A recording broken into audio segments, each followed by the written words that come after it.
In a world that's searching for truth and light, we gather stories to share inside. Authors with wisdom, their voices ring. In the exchange show, we bring hope and guidance. Welcome to the exchange, where stories unfold. Faith and inspiration are treasures to behold. Through words and wisdom, our spirits grow. Join us on this journey on the exchange show. Well, hello, everyone. Welcome to the Exchange Show, where stories unfold. So, thank you for joining us. I am your host, Berthanna Oxendine, and I thank God we are here together today on the Exchange Show. So, listen, like and share, and invite someone to watch with you on YouTube. And all the links you will need to become a part of our networking community, they'll be listed in the description of this video. So, here at the Exchange Show, I had the awesome privilege of talking to some of God's gifted authors and hearing their story. They may share a story of hope, faith, love, and guidance in different situations.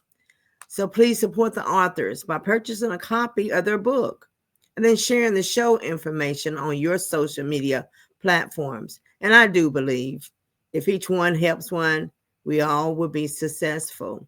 So to tell you some things about myself, I am Berthanna Oxendine. I am a certified life coach, an encourager, a pastor, a mother, and an international best-selling author. So let's go ahead and bring our guest to the stage today. And our guest today is Mrs. Sue Burns. Hello, Mrs. Sue. Hi, Berthan. It's so nice to be here. So glad to have you. So glad that you were willing to be our guest today, and we get to showcase your book. And the title of her book is A Common Life. But before we get into A Common Life, we're going to ask her to just tell us, some things about herself before we get into the book. Oh, well, thank you. As you mentioned, my name is Sue Burns. I have been a lifelong Iowan. I grew up on a farm, so I come from a farming background. Mhm. And part of telling my great-great-grandmother's story was that, she was also living on a farm. She grew up in a farming background. So my roots to farms and land and Iowa go very far back. I'm currently retired. I worked for 30 years in information technology, um, and just enjoying retirement and writing the book is one of the things that I did. Amen. That's great. Well, let me ask you, what made you want to write her story? That part of the story goes back to probably the mid 90s. Mhm. And I don't have all of this down exactly because, things have changed since then. But I first found out about the diary when I went to visit my parents, and my mom Mhm. was telling me about this project that she was working on. Somebody was cleaning out a house. I'm assuming somebody was moving into, downsizing, moving into a smaller place. So their house was being cleaned out. Somebody found this diary in an attic. Okay. And my mom was really, really concerned that the words that had been written by my great Mhm. great grandmother not be lost because as soon as the diary was removed from that attic, the pages started to disintegrate. And Mm. so she took it upon herself to try to transcribe the diary with her electric typewriter. And, she was telling me about this, and I said, "Yeah, Mom, there's got to be a better way. I'm in information technology. Let me help." And so it was a project that she and I started working on, and it was just to get the words that were in the diary preserved so that they would not be lost. And at the end of that process, it was probably in 1999, we'd finished that, we produced the book and not the book, my mom made copies, Right. and she had a party for all of the descendants of my great-great-grandmother that she could Yeah. find, and she gave everybody a copy of this diary. Mhm. And then it just kinda sat there for quite a few years. I think in 2017, I donated a copy of the diary to an organization called the Iowa Women's Archive, which is Okay. part of the library in Iowa City with the University of Iowa. And they collect diaries of Iowa women. Mhm. And in turning over the copy of the diary to them, I was talking to the curators, and they were so excited about this diary because they didn't have anything in their collection that went back to 1888, which is the date of the first Wow. entry of the diary. Okay. And so they were really excited about that. They were really excited about the fact that she actually wrote diary entries, because a lot of the diaries would have entries like colder today or Mhm. it rained last night. They didn't really write a whole lot. And my great great grandmother actually wrote. And so they were really excited about the possibility for historical research. People who are looking into that period of time, because she wrote about the things that were going on in the world at large and her world at small. Mhm. And so they were really excited about that as being a resource. And in talking to them, I got really excited about finding out the story behind what she wrote, because she might write something like, you know, Newton Stanley came to visit and we talked for an hour. Mhm. But who is Newton Stanley? Why was this conversation important to her? Where did he come from? So most of what I did was research into those kinds of questions, figuring out Mhm. who is she talking about? What was this thing that she mentioned? Mhm. How does this relate to what was going on in the world? Why was this important to her? And that became my book. Wow. Well, I know, you her name was Mary Ann Briggs, is right? Did I say that right, Briggs? Mhm. Mary Yes. Ann Briggs. And so for a great-great-granddaughter to put her story in a book, I know she would be very proud of that. And in the book, you said, in the title has been A Common Life. So let's talk about why you called her life just a common life. Well, that's a direct quote from her, because in her very Okay. first diary entry, that's how she described it. She said, "It is but a Mhm. common life." So she didn't see her life as anything big or miraculous Mhm. or important. It was Mhm. just a common life. And that's why I called the book that, is because that's what she called it. Yes, yes, yes. But, and I remember you're talking up from 1890 to 1920. I remember my grandmother telling me she was born in 1888, and I was like, "Oh my God." It just seemed unreal, for the 1800s. And, so how did her story affect your life? Well, part of it is, it's part of my family history. Uh-huh. It's like my dad's mother's mother. Okay, that's Mary. So there's Mhm. a direct line from her to me. And, Yes. she grew up in central Iowa. I grew up in central Iowa. Mhm. She grew up on a farm. She lived on a farm. I grew up on a farm. I lived on a farm. It's just there are a lot of parallels just in terms of, the geography and, the family connection. Right. Um, but the history is, I mean, everything is tied to the land and to the place and to the time. Mhm. And her time is different than my time, but everything else is the same. And it's Mhm. just, for me, it's that chain of connection and history that Mhm. goes back that makes this important to me personally. Right. And I hope that other people can find commonalities with things that she wrote about. I do a lot of speaking, talking about the book. I go to like senior living facilities and places Okay. like that. And the people there are really excited about it, because I can talk about, these things that Mary wrote about, and people will say, "Oh yeah, I used to go visit my grandmother. My grandmother would tell me about Yeah. these things." Yeah.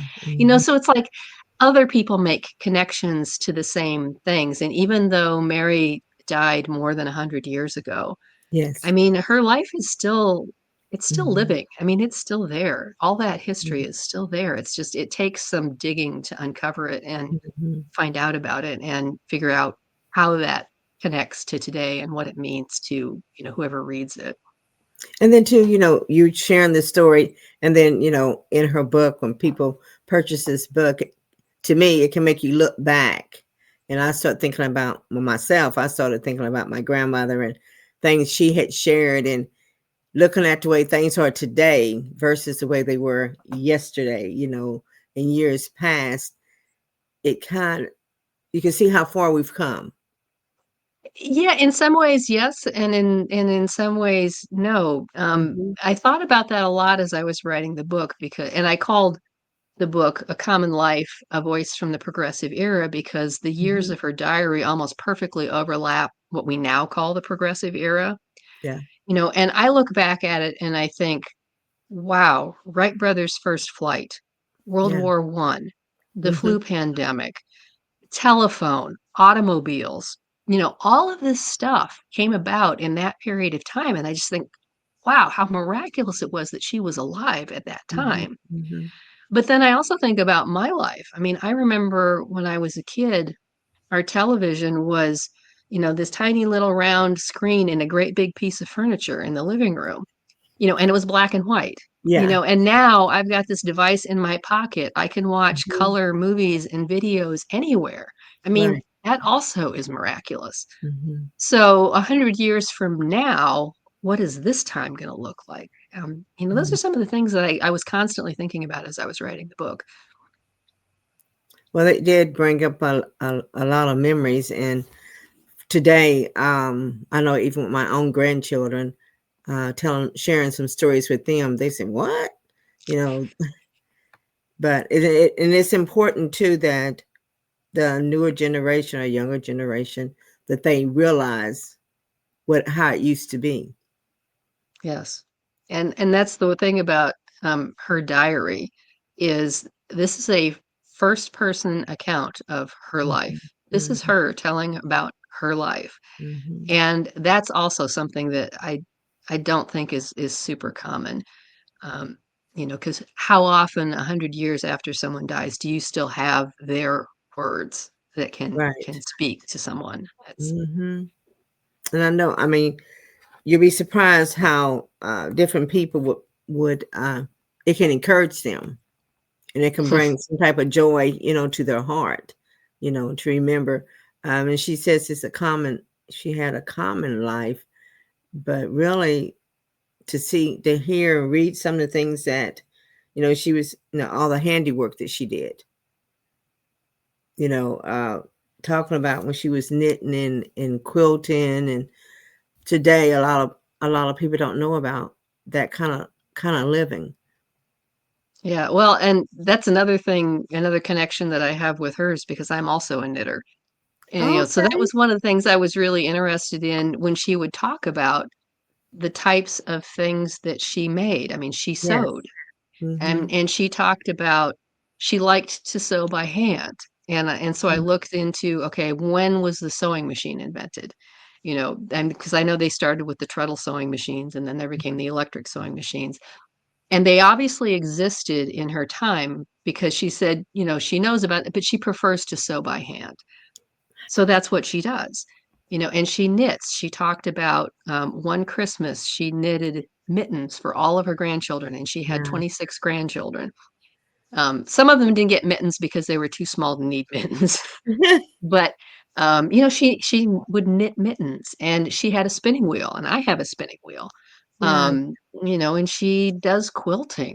When she died, she didn't have a will, so there are probate records of all of her personal possessions at the time she died, and she had, I think, something like 12 quilts and Yeah. 3 quilt tops. So she had pieced the quilt tops but hadn't turned them into quilts yet. Mm-hmm. Mm-hmm. Um, I mean, that was just part of her life and, canning and preserving and, all of these things she didn't have a refrigerator. I don't know that she had electricity, Mm-hmm. at least not at the beginning of the diary for sure, but Mm-hmm. she had a root cellar. So she would can and she would put all of the stuff that she canned in this root cellar, which was kind of like a cave Yeah. outside of her Mm-hmm. house. Mm-hmm. Yeah, and she had neighbors who would come and store things in her root cellar because they didn't have one. Wow. And she had neighbors that would come and use her telephone because they didn't have a telephone. Mm-hmm. And this was the type of telephone that was the great big box that hung on the Uh-huh. wall that had Right. a big battery under it because she talked about it needed service. Sometimes a serviceman would come and change the battery in her telephone. Um, so she had some things that were kind of cutting edge for the time. I Right. don't know that she ever had a radio. Radio didn't really get to be a thing until after World War One, and she didn't Mhm, live very long after World War One. mhm. Um, so I don't know that she had that. At one point, when her youngest daughter was still living with her, they had a piano because she would talk about her daughter playing piano.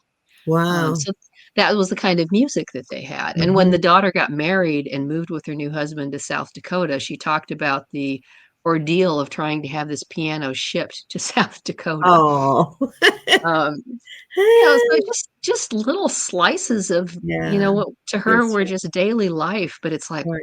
wow, I would have never thought about that. Nope, I wouldn't neither. Well, Sue, what we're gonna do, we're gonna take a quick break and then we'll be right back and we're gonna talk about her relationship or what she said about her relationship with the Lord.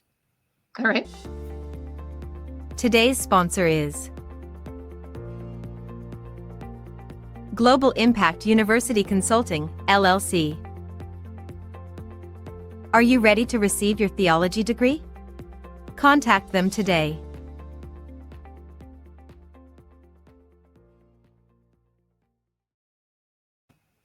Well, we're back from our break, and our guest today is Mrs. Sue Burns, and the title of her book is A Common Life, and it's a great story about her great great grandmother, Mary Ann Briggs, and I want to talk to her now. She sent me a quote. Her grandmother talked about knowing Christ and wanting one day to be in His presence.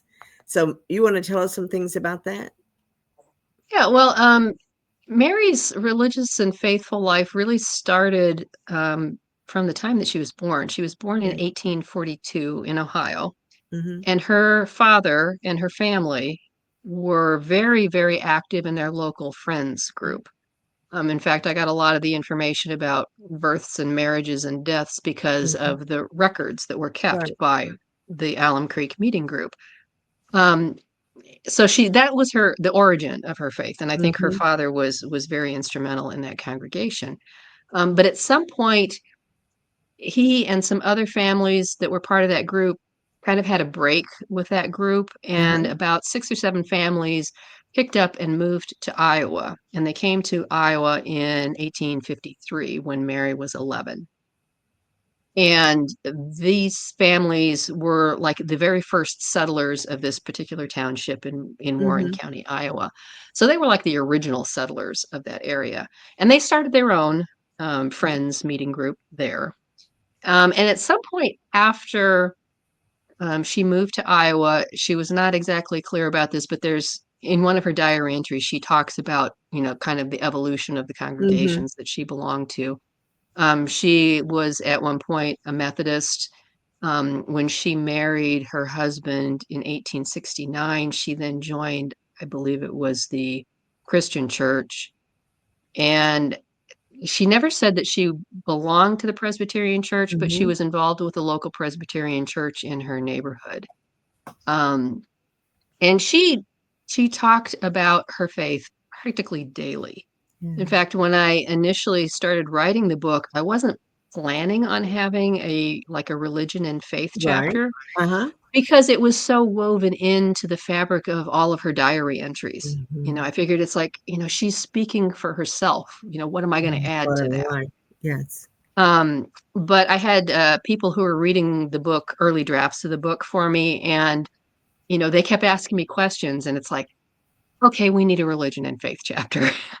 So I added a chapter that focused more clearly on her faith journey and how she felt about Mhm. faith and church and God. Mhm. And she wrote a lot about, um, she didn't go to church a lot. Mhm. And I think a lot of that it maybe came from her early Quaker friends background where she was really comfortable just communing with God on her own.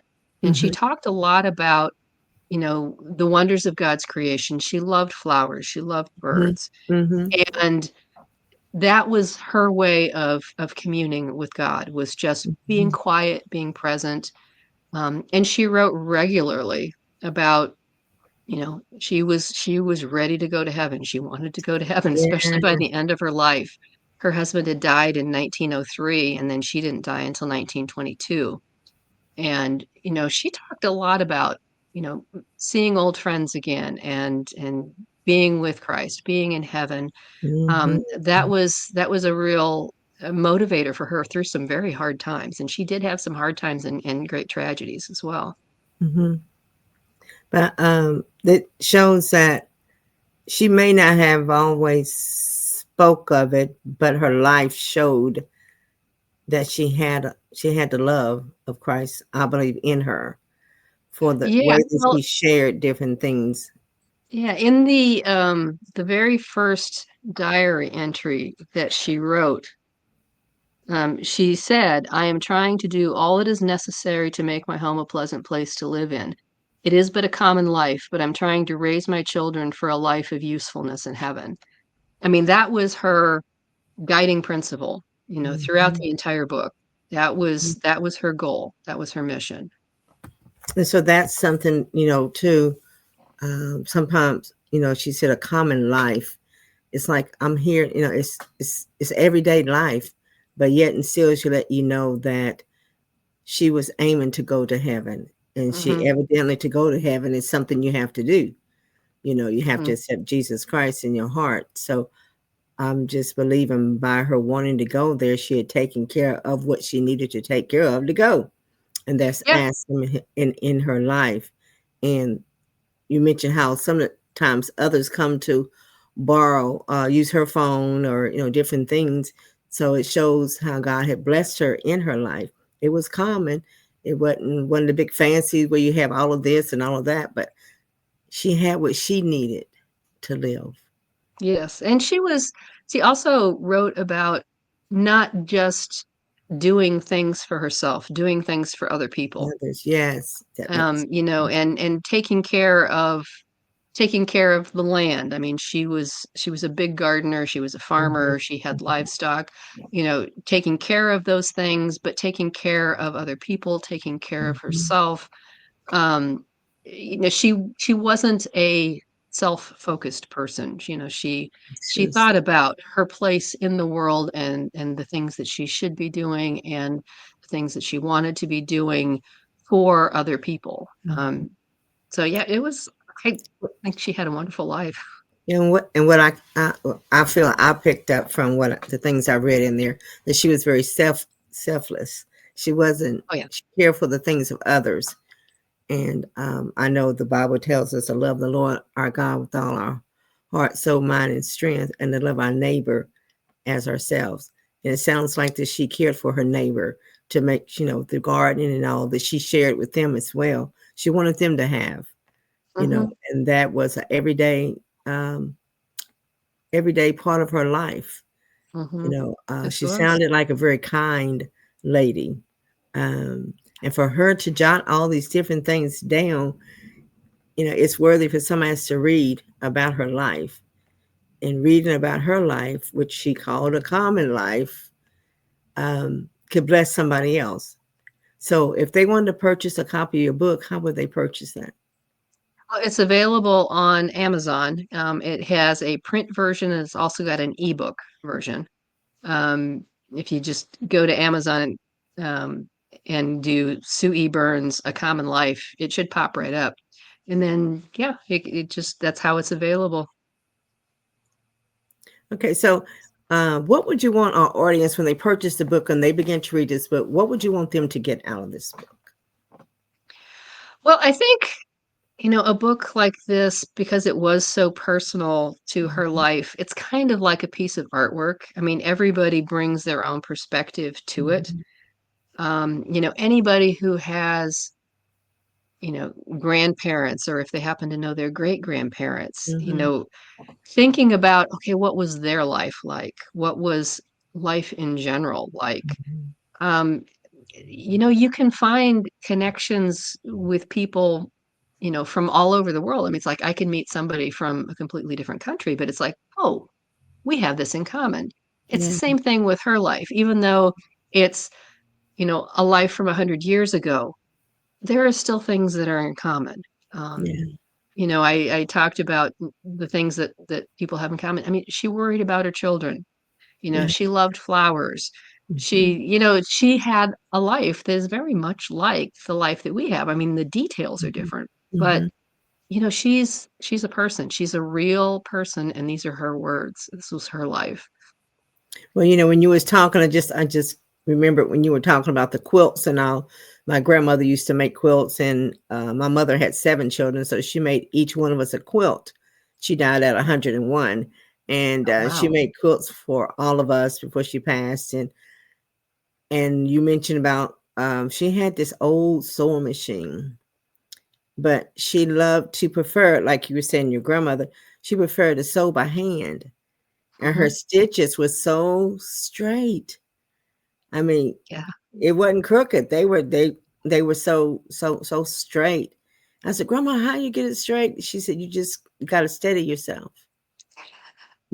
And looking back, I mean, it just made me feel warm and good reading the things I read in the book. It made me go back, and I began to think about my grandmother and how she done things, and how she didn't let a whole lot of things upset her.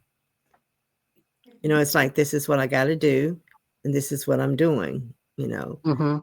And to see her go out there and even kill chickens and things such as that, I was like, oh my God. Because we lived in Ohio, we lived in the city, and Mm. and so she lived in here in Tennessee. But those stories can really bless you, can really, to me, let you come in closer contact with the person, your grandmother. To me, my grandmother Mm-mm. was special to me. And when you're taking the time to go through her diary and to write this book, she had to be. I'm quite sure it made you feel special too, didn't it? I never imagined that I would write a book. But it's just one of those things. It's, my mother's philosophy that it's like these words need to be preserved. Yeah. And it's like reading her diary directly, when she talks about people, you don't know who they are. She talks Mhm. about places and you don't know where they are. I mean, that Mhm. makes it hard to really connect with what she wrote. Mhm. And that was why it was important to me to do the research to take her diary entries and put them in context so that, people could read her diary entries and know what she was talking about. And Yes. that makes it more real for the Mhm. reader and it makes it much more relatable. Um, Right. so it's like without that, her diary probably wouldn't have gone anywhere. Nobody would read it because they wouldn't understand what she was talking about. Mhm. I Mhm. had to do the digging to figure out who these people were and what was going on and how things related to each other. But I think that context is what makes her diary entries very accessible and very relatable. Wow. Well, Mrs. Sue Burns, I thank you so much for being our guest today. This is getting ready to be a wrap. But what would be one last thing you would like to say to our audience today about your book? Um, well, a lot of times people will ask me about, do I keep a diary? Any recommendations for people who do keep a diary? If you do keep a diary, put dates on everything because she would put the day, like, this is the first, but Uh-huh. she would only put the month on the first, and she would only put the year on the 1st of January. So it's like it was like putting a puzzle together to try and figure out which pages came in which order. So if you're Mm-hmm. gonna keep a diary, put dates on it. Great. Oh, that's wonderful. Well, you all heard it from Mrs. Sue Burns. The title of her book is A Common Life. So thank you again for being our guest today. And remember, grab a copy of her book and invite someone to join you here in the Ken community as well. Until next time, I am Berthanna Oxendine, and I pray abundance upon each of you until I see you on another episode of The Exchange Show. Bye-bye. Faith and inspiration are treasures to behold. Through words and wisdom, our spirits grow. Join us on this journey on the exchange show. Hope in the whispers, guidance in the prose. Faith in the stories where the heart knows. tapestry of voices woven with care. In every episode, it is a blessing to share. Welcome to the exchange where stories unfold. Faith and inspiration